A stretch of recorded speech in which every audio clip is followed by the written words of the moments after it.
तर चला आपण थर्ड चॅप्टर स्टार्ट करतोय. बोर्डसाठीचा आपला चॅप्टर असणार आहे. फिजिक्सचा थर्ड चॅप्टर मी डायरेक्टली चालू करतोय आणि पहिले 2 चॅप्टर मी नंतर परत अपलोड करेन. पण ऑलरेडी तुमचा पहिल्या आणि दुसऱ्या चॅप्टरचा अभ्यास झाला असेल.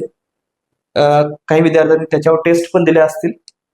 पण आता ओव्हरऑल काही विद्यार्थ्यांसाठी इथून चॅप्टर पुढचे असतील, केटीजी ऑसिलेशन.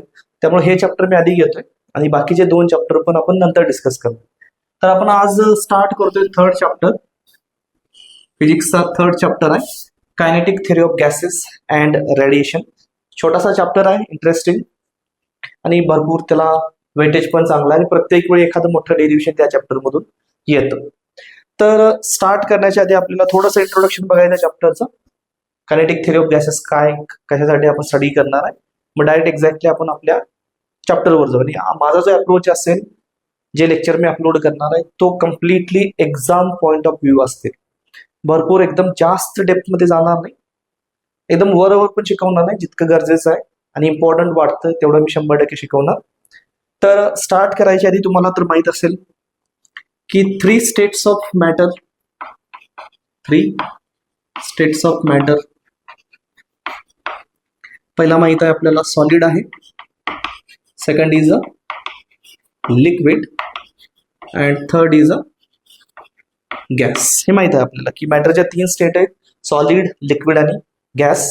सॉलिडचा स्टडी तुम्ही 11th स्टँडर्डला केलाय, जिथं तुम्ही मेकॅनिकल प्रॉपर्टीज ऑफ सॉलिड्स बघितलेला होता. लिक्विडचा स्टडी आपण यावर्षी 12वीला सेकंड चॅप्टर मध्ये केला, मेकॅनिकल प्रॉपर्टीज ऑफ फ्लुइड्स. त्याच्यामध्ये आपण प्रेशर बघितला, सरफेस टेन्शन बघितला, विस्कॉसिटी बघितलेली होती. आणि गॅसेसचा स्टडी आपल्याला आता करायचा 12th मध्ये, केटीजी अँड रेडिएशन. गॅसेसचा स्टडी ऑलरेडी तुम्ही 11वीला केलेला आहे थोडासा केमिस्ट्रीमध्ये. फिजिक्समध्ये आपण बघितलेला नव्हता. आता फिजिक्समध्ये आपल्याला गॅस ही जी स्टेट आहे त्याच्याबद्दल थोडंसं डिस्कशन करायचं आहे.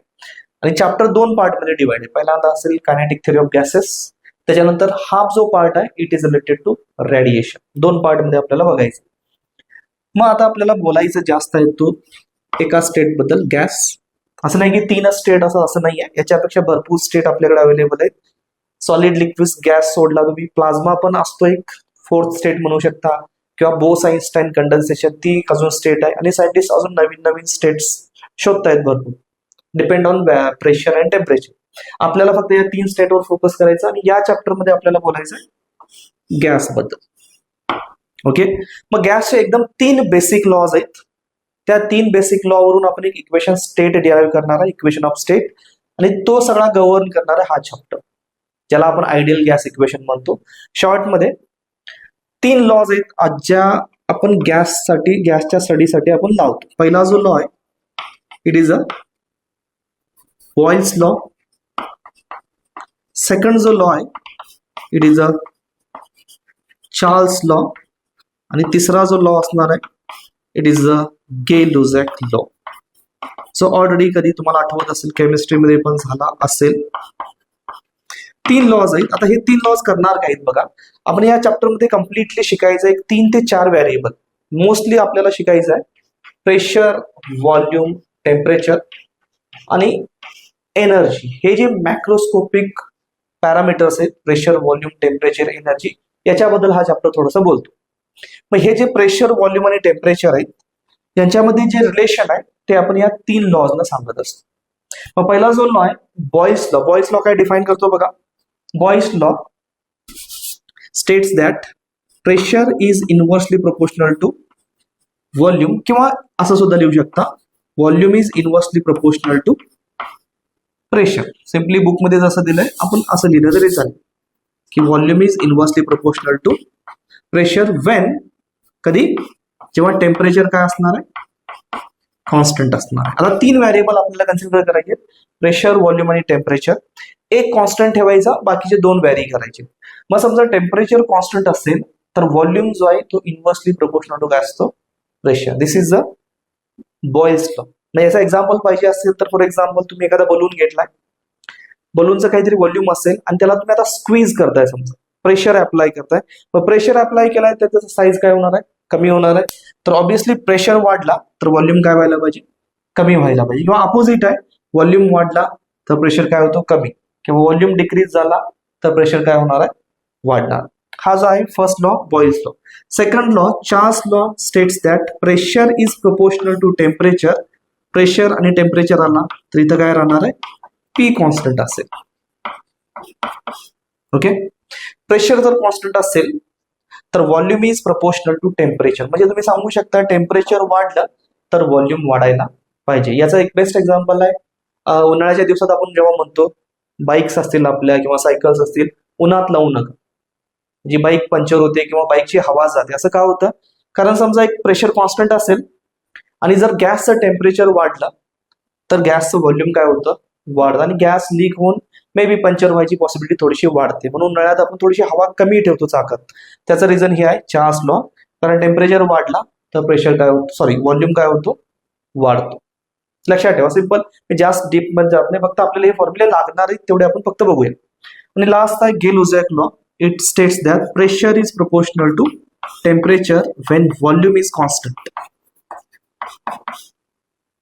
आणि याचं बेस्ट एक्झाम्पल आहे आपला घरातला प्रेशर कुकर. मग प्रेशर कुकर तुम्ही बघितला असाल, व्हॉल्यूम फिक्स असतं. प्रेशर कुकर असतं, भांडं काहीतरी असेल, त्याच्यावर तुम्ही लीड लावला तर त्याचं जे व्हॉल्यूम आहे ते फिक्स झालं.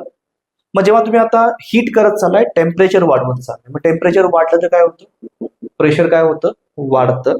आणि जसं तुम्ही केमिस्ट्रीमध्ये बघितलं second chapter solution and colligative property, pressure जर वाढला तर ऑब्व्हियसली बॉइलिंग पॉईंट काय होतो, वाढतो. म्हणजे जो आत लिक्विड आहे, वॉटर आहे, त्याचा बॉइलिंग पॉईंट वाढतो, त्याचं टेम्परेचर वाढतं आणि जो फूड आहे तुमचं काही ते लवकर कुक होतं, जे लवकर शिजतं प्रेशर कुकरमध्ये. मग हा जो आहे गेल-लुझॅक लॉ, याच्यावर आपला प्रेशर कुकर काम करतो. म्हणजे टेम्परेचर वाढलं तर ऑब्व्हियसली प्रेशर काय होणार आहे, वाढणार आहे. कधी व्हॉल्यूम फिक्स असेल तर हे 3 लॉज आहेत जे बेसिक गॅसचं बिहेवियर काय करतात, सगळं गव्हर्न करतात.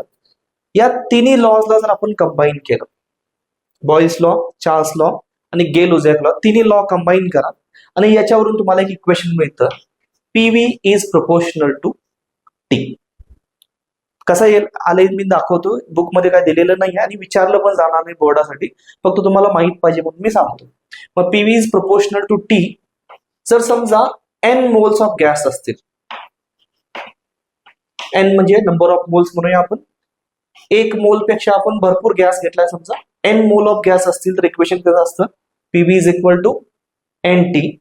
आणि फिजिक्स मध्ये तुम्हाला माहित आहे, भरपूर वेळा तुम्ही बघितलं असाल, प्रोपोर्शनलिटी साइन जर तुम्हाला नको असेल, प्रोपोर्शनलिटी साइन नको असेल तर आपण काय करतो, इक्वल टू साइन आणि एक काय करतो, कॉन्स्टंट घेतो. नेहमी असं आहे की प्रोपोर्शनलिटी साइन असेल तर तो कन्वर्ट कशामध्ये होतो, इक्वल टू साइन आणि कॉन्स्टंट, किंवा अपोजिट आहे, इक्वल टू साइन आणि कॉन्स्टंट असेल तर त्याला तुम्ही प्रोपोर्शनलिटी मध्ये कन्वर्ट करू शकता. मग आता पीव्ही इज इक्वल टू, हा प्रोपोर्शनलिटी साइन मी कन्वर्ट करतो इक्वेशन मध्ये एन, आणि जो कॉन्स्टंट आहे त्याला आपण म्हणूया आर. ते सायंटिस्टनी शोधून काढलाय.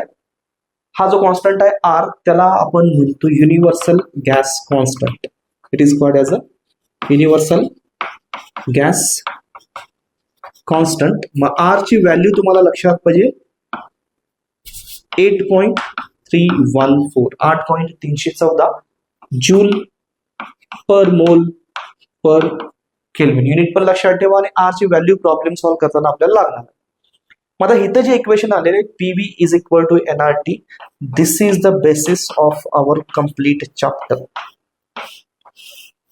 PV is equal to NRT, आणि हे जे इक्वेशन आहे याला आपण म्हणतो आयडियल गॅस इक्वेशन. जितके आपण आतापर्यंत किंवा 12वी मध्ये जे काही तुम्ही बघणार आहे सगळं आयडियल गॅस बद्दलच बोलणार आहे. तिथं हे इक्वेशन प्रत्येक वेळी येणार आहे, PV is equal to NRT. आता हे आपण मी डायरेक्टली सांगितलं, हे इक्वेशन याच्यावरून आलंय. सॉल्व्ह करायच्या भरपूर मेथड्स आहेत, मी एक माझ्या पद्धतीने शॉर्टमध्ये तुम्हाला सांगतोय की हे इक्वेशन कसं आणलेलं आहे, PV is equal to T. तर तुम्ही तिन्ही इक्वेशन घेऊ शकता. तिन्ही इक्वेशन जर घेतला तर व्हॉल्यूम हा जो प्रोपोर्शनलिटी आहे त्याला मी काय करतो, equal to constant divided by काय, प्रेशर.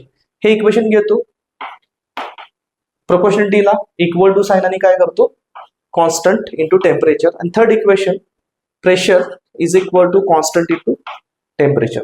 मग लेफ्ट हँड साइड मल्टिप्लाय करा, राईट हँड साइड मल्टिप्लाय करा, काय होणार, लेफ्ट हँड जर मल्टिप्लाय केला P V square, constant constant constant कॉन्स्टंटचा क्यूब घ्या आणि वर कोण आहे बघा के आणि टी इंटू काय टी स्क्वेअर.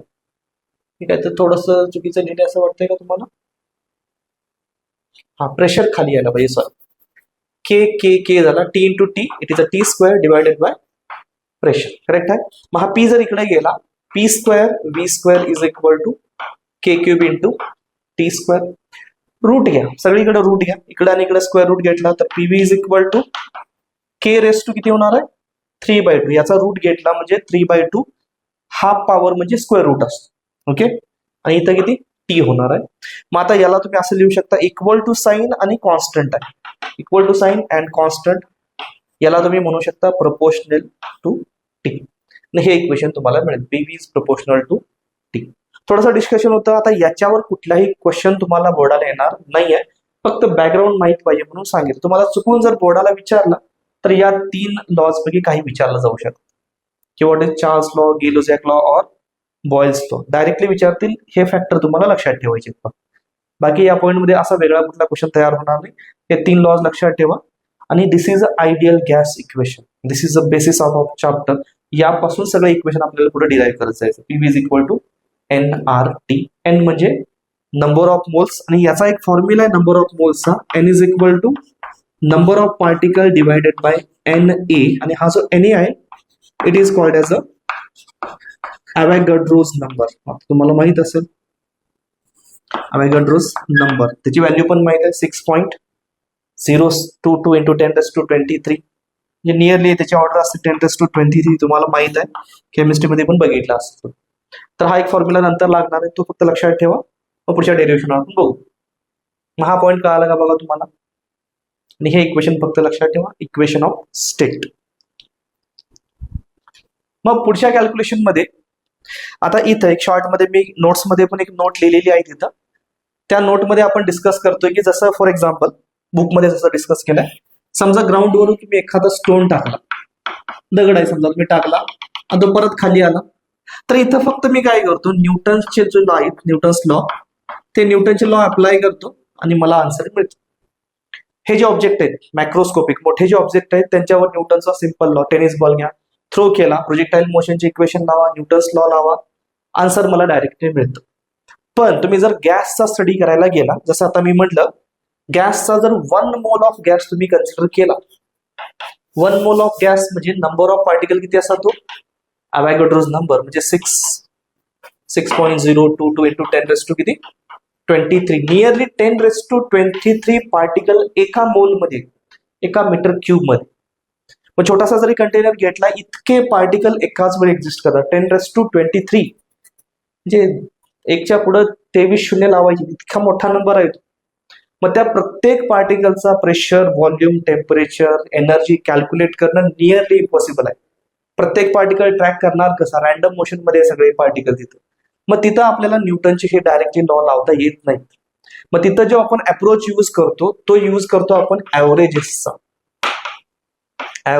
आपण तिथं आता जे काही बोलणार आहे, average pressure, average temperature, average energy, जे सगळं आपण कॅल्क्युलेशन बोलणार आहे ते ऍव्हरेजच्या टर्म्स मध्ये बोलणार आहे.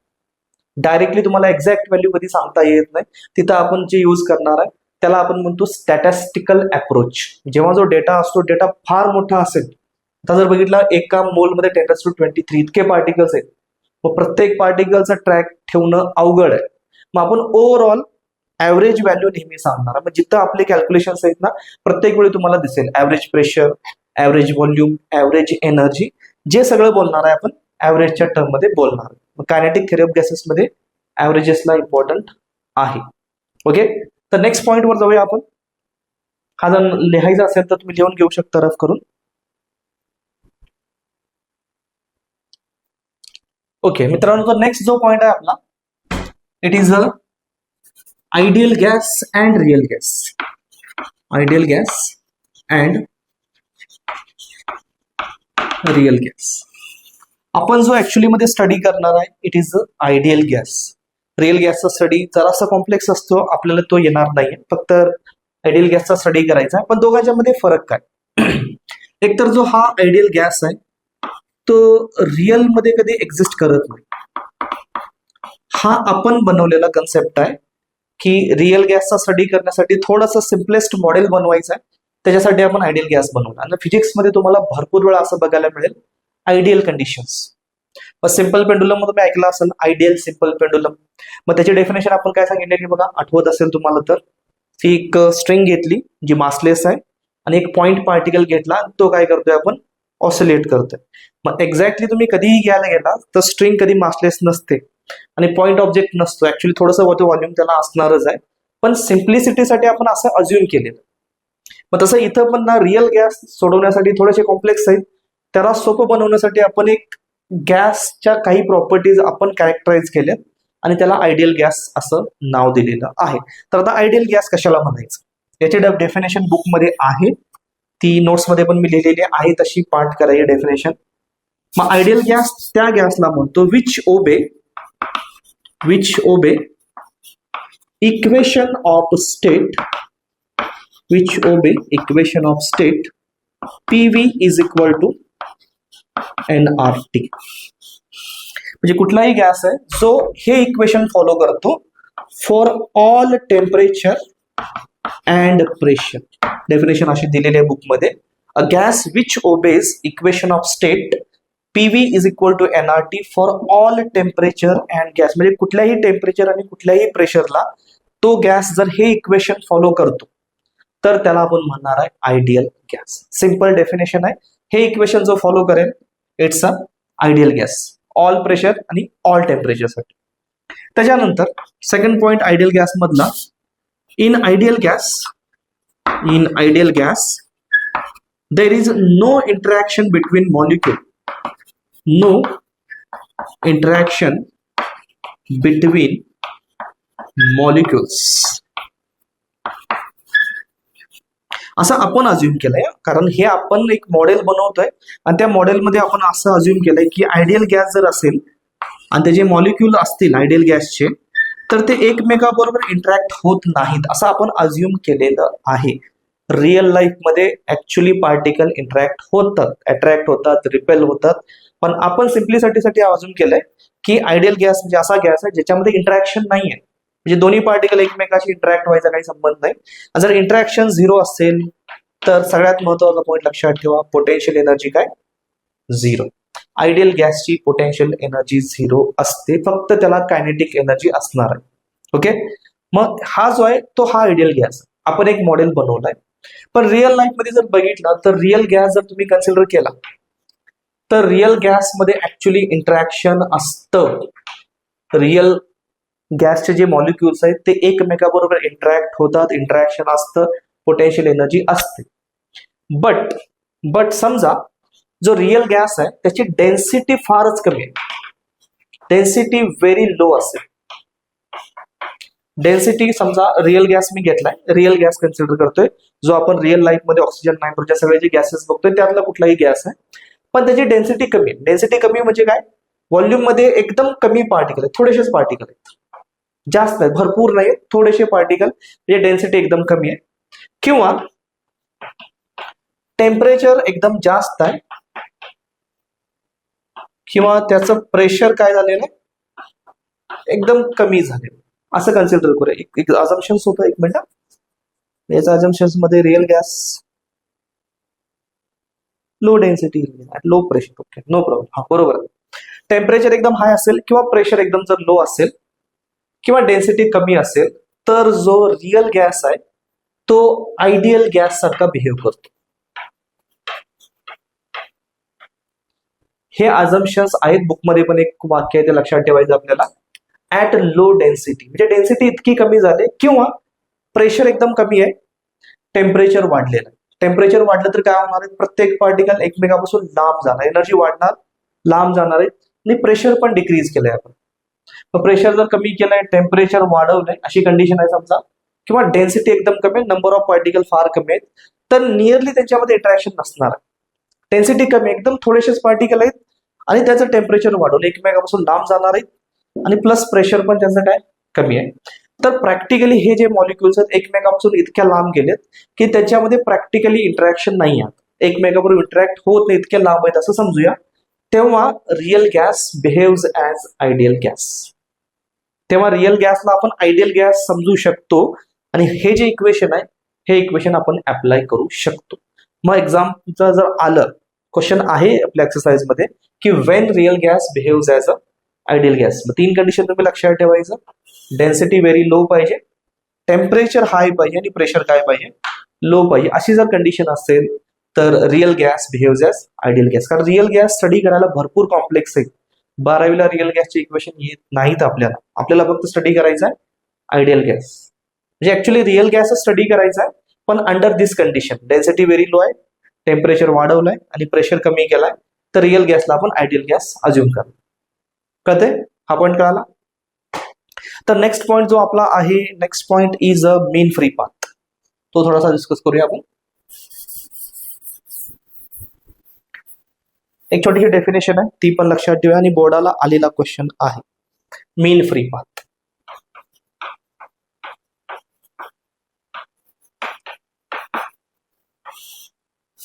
ओके, जे मी हँड रिटन नोट्स लिहिलेले आहेत त्याच्यामध्ये जिथं जिथं असं दिसेल बी, इट इज फॉर बोर्ड. बोर्डमध्ये आलेला क्वेश्चन आहे असं समजा आणि हा क्वेश्चन पण विचारलाय त्यांनी. फक्त फॉर्म्युला विचारला 1 मार्काला आणि एकदा डेफिनेशन विचारलं.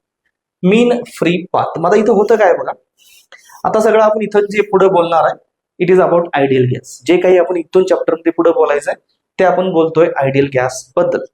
हे इक्वेशन फॉलो करणारे जे गॅस आहेत त्यांच्याबद्दल. मग आता इथं समजा नंबर ऑफ पार्टिकल्स आहेत आयडियल गॅसचे आणि गॅसचे जे मॉलिक्युल्स आहेत ते कंटिन्युअसली रॅन्डम मोशन मध्ये असतात. प्रत्येक पार्टिकल कधी थांबणार नाही. असं होणार नाही की हा पार्टिकल निवांत थांबलाय, याची व्हेलॉसिटी 0 झाली, असं कधी होत नाही. प्रत्येक पार्टिकल कंटिन्युअसली मोशन मध्ये असतात. मग त्याचा जर स्टडी करायचा असेल तर आपण एक कन्सेप्ट सांगितलाय मीन फ्री पाथ. याची डेफिनेशन जर पाहिजे असेल, it is average distance, it is a average distance traversed by particle, traversed by molecule with constant velocity, with constant velocity between two successive collision, two successive collision. 2 successive कोलिजनच्या मध्ये, आता for example हेच gas घ्या. समजा हा particle आहे continuous motion मध्ये, हा जाऊन इथं कोलाइड झाला, या पार्टिकल बरोबर कोलाइड झाला, तर तो काय होणार, रिफ्लेक्ट होणार, इकडे जाणार. इथे एक पार्टिकल दिसतोय, या पार्टिकल वर कोलाइड होणार, मग परत डायरेक्शन बदलणार, इकडे कोलाइड होणार, परत वॉलवर जाऊन कोलाइड होईल, परत इकडे जाईल. म्हणजे कंटिन्युअसली तो मोशन मध्ये आहे. पण जेव्हा जेव्हा कोलिजन होतं एकतर त्याची डायरेक्शन बदलते आणि व्हेलॉसिटी दोन्ही बदलतात आणि ते पण ॲब्रप्टली बदलतात, लगेच बदलतात. म्हणजे कंटिन्युअसली पार्टिकल जो आहे तो कोलाइड होतोय, अदर मॉलिक्युल्स बरोबर कोलाइड होतोय, प्लस वॉल जो आहे जो कंटेनर आहे त्याच्यावर सुद्धा तो कोलाइड होतो. कंटिन्युअसली कोलिजन चालूच आहे. मग 2 कोलिजनच्या मध्ये पार्टिकल समजा इथं होता, इथून गेला आणि इथं कोलाइड झाला.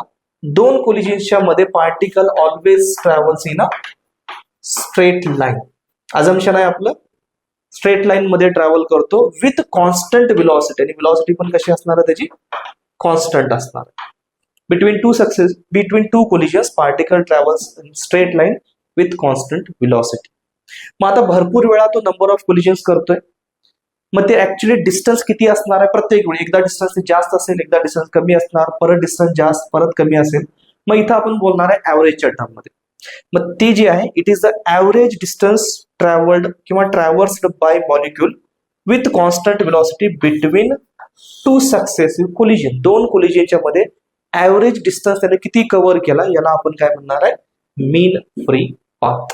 कारण प्रत्येक वेळी डिस्टन्स सेम नसणार आहे, एकदा कमी येतोय, एकदा जास्त, एकदा कमी येतोय. ऍव्हरेजची व्हॅल्यू जर तुम्हाला समजायची आहे तर बेस्ट एक्झाम्पल आहे आपल्या बाईकचं. समजा तुम्ही इथून केला, कोल्हापूर पासून चालू केला, समजा पुण्याला गेला, 200 किलोमीटर आहे म्हणूया आपण, 5 तास लागले. तर तुम्हाला व्हेलॉसिटी जर विचारली तर काय करणार, 200 किलोमीटर डिस्टन्स आहे, 5 तास लागले, घेते ना 40 किलोमीटर पर आवरच्या व्हेलॉसिटीने गेलो. ही जी सांगितला this is the average value. Average किती आला, 40. म्हणजे याचा अर्थ असा आहे की प्रत्येक पॉइंटला म्हणजे प्रत्येक टाइमला तुम्ही 40 जात होता, असं नाहीये. कारण जेव्हा बाईक स्टार्ट केला व्हेलॉसिटी तुमची किती असेल, 0 पासून चालू केला, 10 किलोमीटर, 20, हायवे आला, मे बी तुम्ही 100 किलोमीटर पर आवर गेला असेल, स्पीड ब्रेकर आला, एकदम स्पीड कमी गेला, 20, 30, व्हेलॉसिटी तुमची चेंज होतीये, पण ऍव्हरेज व्हॅल्यू किती आले, 40. तसंच आता इथं डिस्टन्स काय होतंय, कधी जास्त असेल कधी कमी असेल, म्हणून आपण ऍव्हरेज डिस्टन्स लावतो. Average distance between two successive collision is called as a mean free path. आणि त्याचा एक सिंपल फॉर्म्युला आहे लॅम्डा. आणि हा क्वेश्चन बोर्डाला आलेला होता. हा क्वेश्चन बोर्डाला काही क्वेश्चन होता माहिती, फॉर्म्युला लिहा मीन फ्री पाथ. आणि हा क्वेश्चन एक 2-4 वर्ष झालं बोर्ड प्रत्येक वेळी फॉर्म्युला विचारतं डायरेक्टली. हा एकदा क्वेश्चन विचारला, त्याच्यानंतर अजून एक लास्ट इयर क्वेश्चन विचारला, write down the formula for Reynold number, second chapter मधला फॉर्म्युला. आणि त्याच्यानंतर क्रिटिकल व्हेलॉसिटीचा फॉर्म्युला लिहा. डायरेक्टली फॉर्म्युला विचारत लिहिण्यासाठी. मग 1 मार्काला काय करायचं, lambda is equal to 1/√2 pi D square into n upon v. हा आहे मीन फ्री पाथचा फॉर्म्युला. तो लक्षात ठेवा, विचारलाय बोर्डाला तरी, त्यामुळं प्रॉपरली लिहायचं. काही मुलांची चूक काय झाली, हा जो √2 होता असा वाढवून त्यांनी पुढे लिहिला आणि त्या पायला पण रूटच्या आत घेतला सगळ्या टर्मला. नाही, तो फक्त √2 आहे पाय D square n upon v. आणि हा जो डी स्क्वेअर आहे किंवा डी आहे, it is a diameter of molecule. Diameter of molecule. पण या फॉर्म्युल्यावरून तुम्ही थोडंसं कन्क्लुजन काढू शकता का बघा. √2 कॉन्स्टंट आहे, पाय कॉन्स्टंट आहे, इथं राहिला डायमीटर. आणि हा जो n अपॉन v आहे, number of molecule upon volume, it is a density of gas. Density म्हणजे number of molecules per unit volume. मग तुम्हाला इथे दिसतंय की lambda is inversely proportional to D square आहे आणि lambda is inversely proportional to density. बरोबर. म्हणजे lambda mean free path diameter जर वाढला तर लॅम्डा काय व्हायला पाहिजे, कमी व्हायला पाहिजे. डेन्सिटी वाढला तर लॅम्डा कमी व्हायला पाहिजे. ऑब्विसली समजा डायमीटर वाढला म्हणजे असा तुम्ही गॅस घेतलाय आणि छोटे छोटे पार्टिकल्स आहेत असे एकदम, तर यांच्यामध्ये कोलिजन व्हायची शक्यता थोडीशी कमी आहे कारण साईज छोटा आहे. मग तो जर मी त्याचा डायमीटर मोठा केला असता, साईज मोठा जर असेल, तर ऑब्विसली याचं कोलिजन काय होणार आहे, लवकर होणार. आणि जेवढे कोलिजन लवकर होतील ना, तेवढं जे ऍव्हरेज डिस्टन्स आहे मीन फ्री पाथ तो कमी येणार. कोलिजन्स वाढले तर मीन फ्री पाथ कमी. याच्यावर सीईटीला फिरवून क्वेश्चन भरपूर वेळा विचारतात. त्यामुळे बोर्डचा अभ्यास करता करता सीईटी आणि जेईचा अभ्यास तुमचा होतो कव्हर थोडा थोडा. पण लॅम्डा कधी बघा, डी स्क्वेअर डायमीटर मोठा झाला, मॉलिक्यूल मोठा झाला तर कोलिजन्स वाढणार आणि कोलिजन वाढला तर ऑब्विसली लॅम्डा काय होतो, कमी होतो. आणि त्याच्या उलटा डेन्सिटी, डेन्सिटी म्हणजे समजा एक रूम होती, एका रूम मध्ये समजा आधी किती 6 जण होते, आता मी भरले, जास्त जण टाकले, 15-20 जण आले आता, तर ऑब्विसली धक्काबुक्की होणार आहे, फ्रिक्वेंटली त्याच्यामध्ये कोलिजन होणार. मग कोलिजन वाढले तर लॅम्डा काय होतो, कमी होतो. मग हे लक्षात ठेवा, डी स्क्वेअर वाढला तर लॅम्डा कमी होणार आहे, डी वाढला तर लॅम्डा कमी होणार, डेन्सिटी वाढला तरी काय होणार, लॅम्डा कमी होणार. या फॉर्म्युल्यावर लक्षात ठेवायचा. हा फॉर्म्युला 1 मार्कासाठी आलेला आहे, तो पण लक्षात ठेवायचा. अजून एक छोटासा पॉईंट तरी नोट म्हणून दिलाय खाली, तो विचारतील नाही विचारतील. प्रेशर बद्दल सांगितलं, प्रेशर आणि लॅम्डा बद्दल त्यांनी रिलेशन सांगितलं.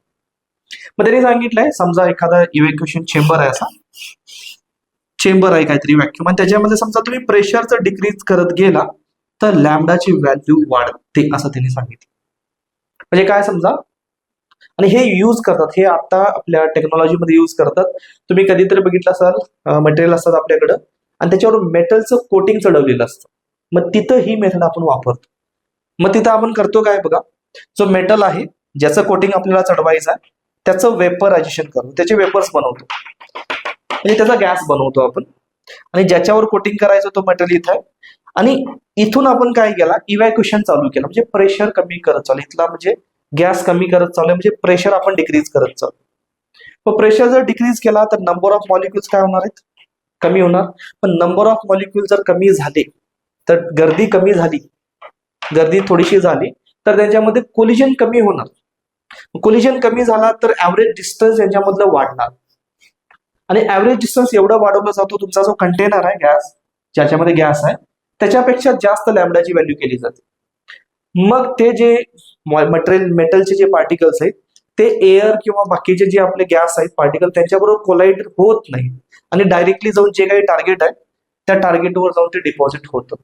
त्यामुळे जर प्रेशर जर कमी केला तर लॅम्डाची व्हॅल्यू वाढते, आणि हे आपण टेक्नॉलॉजीमध्ये आता यूज करतोय. हा आपण पॉईंट लक्षात ठेवू. खाली नोटमध्ये लिहिलेला आहे, प्रेशर कमी झाला तर लॅम्डा वाढला पाहिजे. ओके, म्हणजे छोटंसं डिस्कशन होतं आपलं एकदम सुरुवातीचा चॅप्टर. त्याच्यानंतरचा जो पॉइंट आहे पुढचा, I think pressure of ideal gas. Next lecture is very very very important. प्रत्येक वर्षी एखाद दसरा किंवा वर्ष सोडून ना प्रत्येक वेळी एक डेरिव्हेशन विचारतात. Derive the expression for pressure of ideal gas. भरपूर वेळा क्वेश्चन विचारलाय, 4 मार्कासाठी विचारलाय. म्हणजे सगळ्यात मोठं डेरिव्हेशन म्हणू शकतो आपण 12वी मधलं. Very very important. ते आपण डिटेलमध्ये पुढच्या लेक्चरला करणार आहे. ओके, तर इथं थांबूया या लेक्चरसाठी. मोस्टली अर्धा तासापेक्षा जास्त मी व्हिडिओ बनवणार नाही, त्याच्यामध्येच आवरायला बघतो. कारण जास्त लेंदी व्हिडिओ बनवला तर मी बोर व्हायला नाही पाहिजे. ओके, तर नेक्स्ट लेक्चरमध्ये भेटू.